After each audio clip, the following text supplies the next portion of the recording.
Just take a look at the weekly candle in a bit more detail. The way any candle will form is that the market will head lower, right? It will reverse off a particular area before heading higher. Now, of course, our job is to understand what's going on at that particular area, and we're going to go into that in more detail. But the truth is, having positioning in the market gives you a stronger indication for a trend reversal.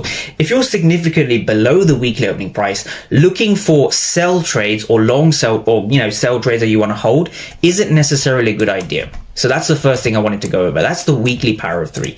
It's the same exact concept for the daily power of three. So if we just go now here to the daily power of three, to give people an indication as to what's going on, this is the daily candle. So this is the daily candle changing with each 15-minute candle. So what we have is we have Asia. So Asia opens up over here, and then we see the daily candle moving in line with the 15-minute candle.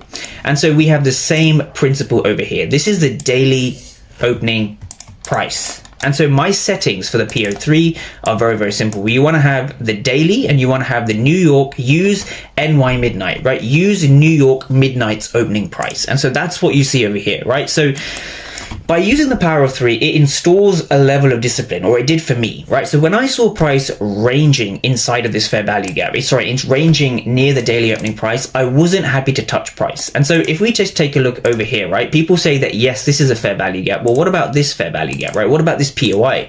This is also a POI. Well, the problem with this POI is, yes, it does give good moves. Yes, it did give a little scalp, but I personally would prefer not to be trading on the daily opening price, right? I do not want to be trading on the daily opening price. And so I use the weekly opening price, the daily opening price, or the daily power of three.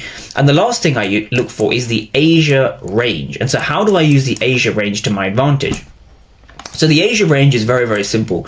You just want to draw a line like this, right, where the Asia range is going to be. So the Asia range I'm going to label in red. And so what does an Asia range represent? So an